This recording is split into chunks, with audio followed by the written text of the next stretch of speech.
Hi, everyone. My name is Tim Terhorst. We are on week 7 of the class. Time goes by fast, right?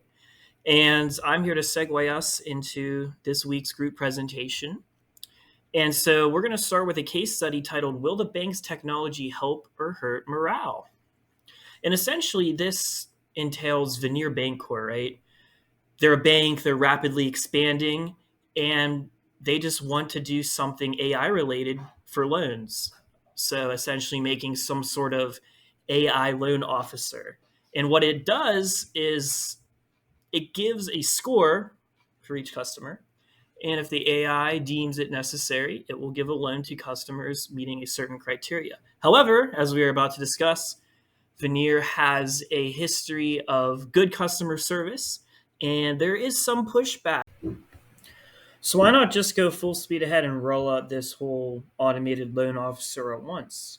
Well, employee burnout is negatively impacting performance, and essentially, that means staff are overworked, people aren't showing up to work, customer satisfaction is down. There's a specific employee in the case study named Chantel that is particularly demoralized and disconnected from the tech strategy because she feels that she lacks purpose showing up to work when a computer is just going to do her job for her. So I can empathize with that. A good example of why Veneer shouldn't just go full speed ahead and roll out the tech rollout all at once is that it will backfire because they're under stress. The branch pilot was met with resistance. Employees didn't engage with the training. They wanted to avoid it. And a poorly received system rollout will just create more frustration and could further lower morale. And in other words, it's more trouble than it's worth.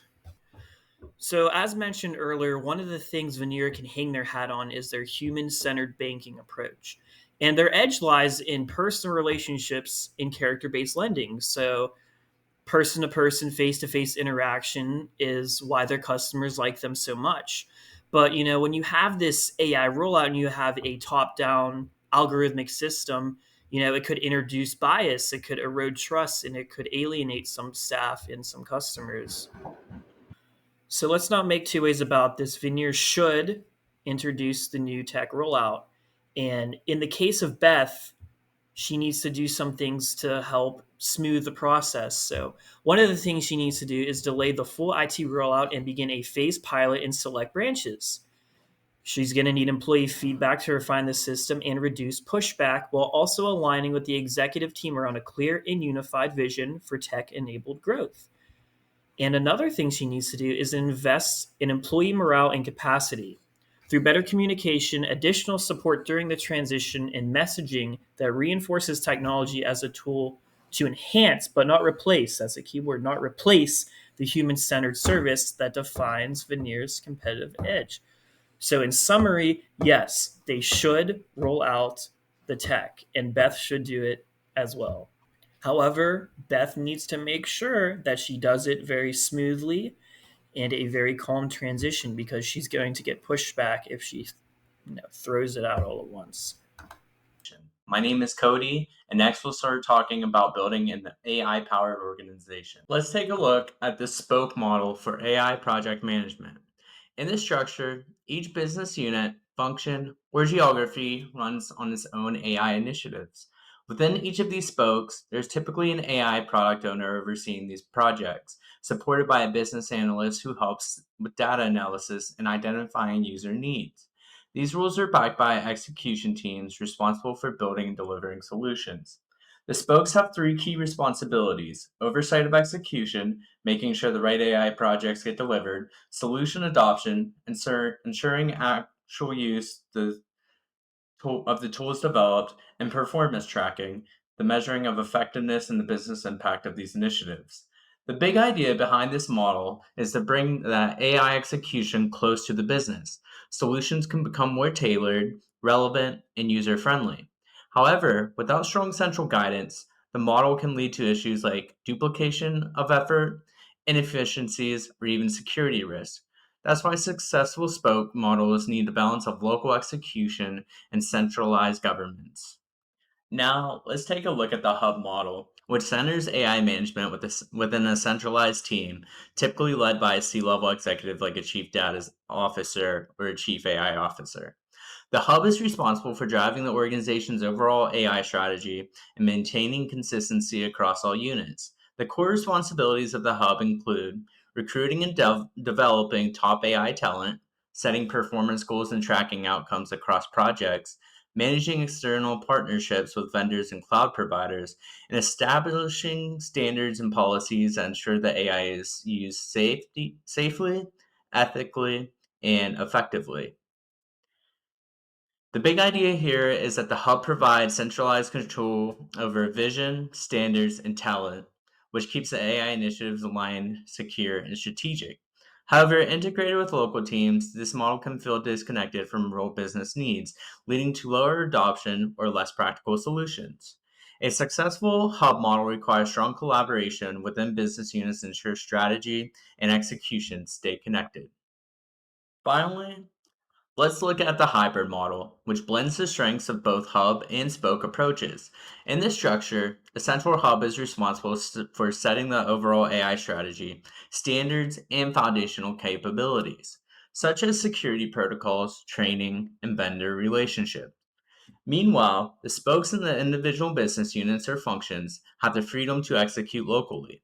They adapt and apply AI solutions in ways that best fit their specific operation needs and user context. This model works through a clear balance. The hub ensures consistency, security, technical expertise, while the spoke drives excellent relevance, adoption, and rapid execution on the ground. The result is the best of both worlds scenario, as you can get the clarity and control of a centralized leadership combined with speed, flexibility, morale boost of decentralized empowerment. Employees feel included in shaping these AI solutions rather than having tools imposed on them, which leads to stronger adoption and better outcomes. This table highlights the key differences between the hub, spoke, and hybrid model across the several important aspects. In terms of control, the hub is fully centralized, the spoke is decentralized, and the hybrid shares control between central and local teams. When it comes to speed of execution, spokes are faster due to autonomy, hubs tend to be slower, and hybrids strike a balance. The risk of duplication is lowest in the hub model, highest in the spoke, and moderated in a hybrid setup where coordination exists. For employee empowerment, the hub provides limited autonomy, while both spoke and hybrid models empower teams more. Finally, for cultural alignment, it becomes increasingly important as you decentralize. It's less critical in a centralized hub, but absolutely essential in the spoke and hybrid models to ensure consistency and shared purpose. So now that we've talked about what the bank's plans are, what we kind of think that they should do, and also learned a little bit about AI models, we're going to get into what AI model is best for Beth to select for the bank.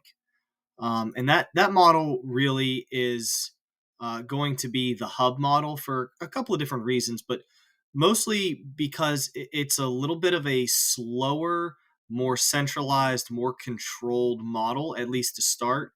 And the bank itself is, they're a little bit cautious about rolling this out and really kind of hurting employee morale, and not being in total control of how they do this at the different branches. As we mentioned, they have quite a few of them, but they're only going to be looking to roll this model out at just a few. So this hub model is really going to be best for them.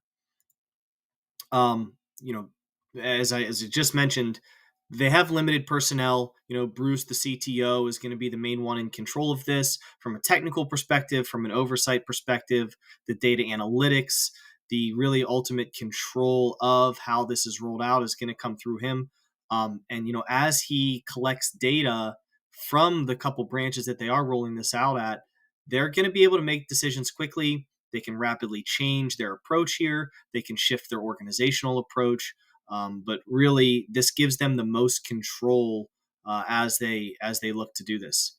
They're also going to be able to hire talent at their own pace. They're going to be able to bring in the people that they want, slowly increase everybody's responsibilities, and really bring everybody up to speed and have complete oversight of this process as they move along with implementing this new technology that they hope is going to ultimately increase the bank's profitability and be best for the bank in the long run. So, a long-term outlook is, something that you need to look at as you contemplate what approach is going to be best. Really, for AI, a 1 to 3 year payback period, whether that's a direct payback, that you can see on the balance sheet, or just an organizational success rate, whatever key performance indicators you might view, whether it's morale or retention or customer satisfaction, is really what you need to look at. And once you get into that 1 to 3 year period, you may need to look at what model is best. Initially, the hub model for rollout is definitely best, but ultimately, they're going to probably want to move into a hybrid approach. And that's kind of giving the spokes of the organization, in this case, the bank branches, more control. They'll be able to tailor to individual bank needs, customer needs, demographic needs, all at the individual branch locations.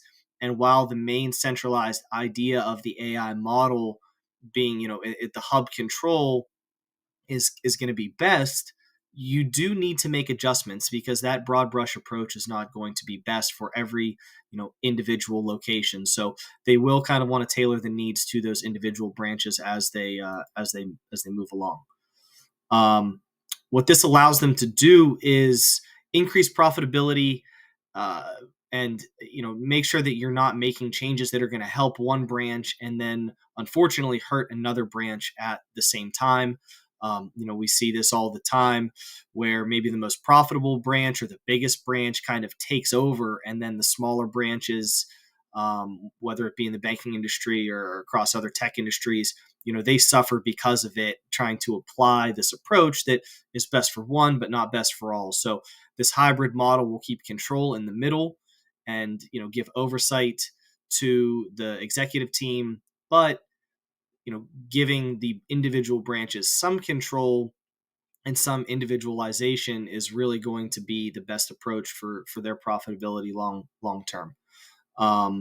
So that's really what they're going to want to look to, and then they'll be able to fine tune this as they see what does work for them. The data collection is kind of the key part of this, but ultimately they are going to want to move into a hybrid model. That wraps up things for our group here. I hope you've enjoyed, and our references are listed here with the couple articles that we pulled from. Thank you, everybody.